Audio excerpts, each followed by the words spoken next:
Go ahead, call security, I said, sliding the folder across the table. Karen laughed like I had just confessed fear instead of strategy. The entire HOA board watched, waiting for me to crack. I smiled, because page 37 would end her career. If you love powerful stories, you don't want to miss this. But before we continue, tell us where you are watching from. It makes us happy to see how far our stories travel. Please like, comment, and subscribe. Karen was famous for weaponizing bylaws and targeting whoever looked easiest to scare. She fined single moms, retirees, and new couples equally. Today, she picked me, assuming quiet meant weak.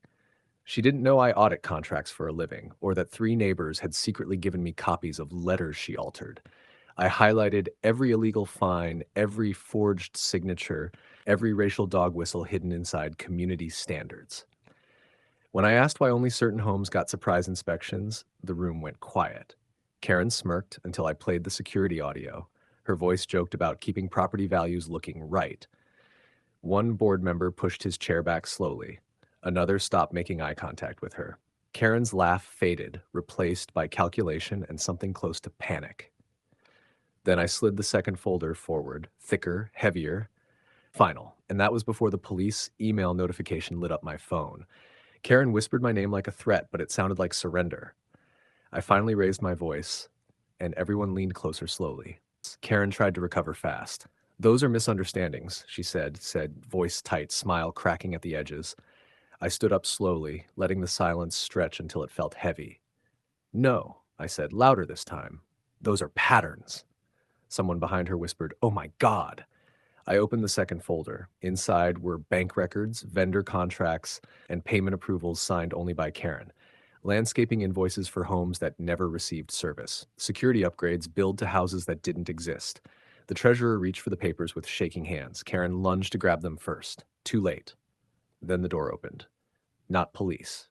City compliance officers. Plot twist number 1. Apparently, someone else had filed complaints months ago. Plot twist number 2. Karen tried laughing again. This is harassment. Then the lead officer spoke. Miss Karen, we're here regarding misuse of HOA funds and selective enforcement discrimination reports. Her face drained of color so fast it looked unreal. I leaned forward slightly. You remember Mrs. Alvarez? The widow you find every week? Karen said nothing. She sold her car to keep her house, I said. The room shifted. Not anger, something colder. Then my phone buzzed again. The HOA master email had just been forwarded to every homeowner. Plot twist number 3. Every threat letter, every fine, every private message Karen thought she deleted. Someone on the board started crying quietly. Karen finally looked at me. Not angry, not powerful, just finished. And I hadn't even shown them the final evidence yet. Karen's chair scraped loudly as she stood. You set me up, she said, voice shaking, pointing at me like blame could save her. I shook my head slowly. No, you built this. The city officer asked her to sit down. She didn't. So 2 security officers stepped closer. The room felt smaller, hotter, heavier. I finally opened the last envelope. Inside was the external audit request I submitted 3 months ago. Approved, completed, signed. Plot twist number 4. Karen hadn't just broken HOA rules, she had broken state financial laws.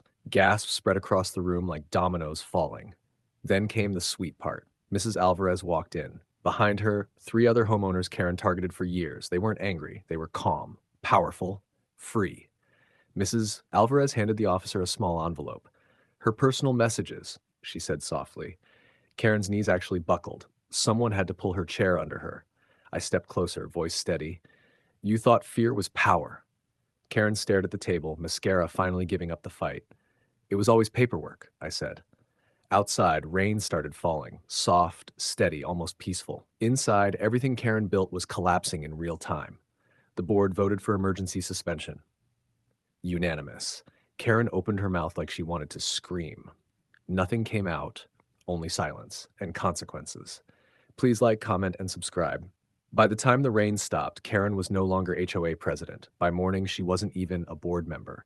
But the real ending hadn't happened yet.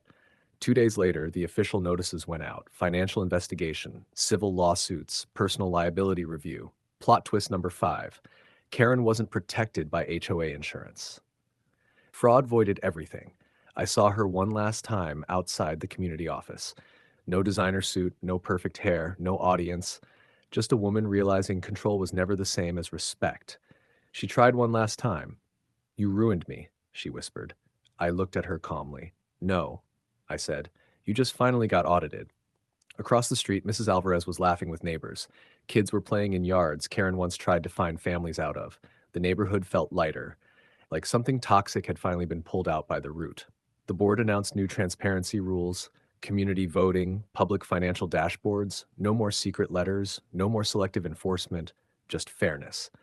As I walked home, sunlight broke through the clouds. Beautiful, quiet, clean, not revenge, correction. Sometimes the loudest victory is a signed document, and sometimes downfall doesn't need shouting, just truth, patience, and receipts. If someone tried to bully you with power, what would you fight back with? Anger or proof? Share this story with your loved ones. Tell us where you're watching from. It makes us happy to see how far our stories go. Please like, comment, and subscribe.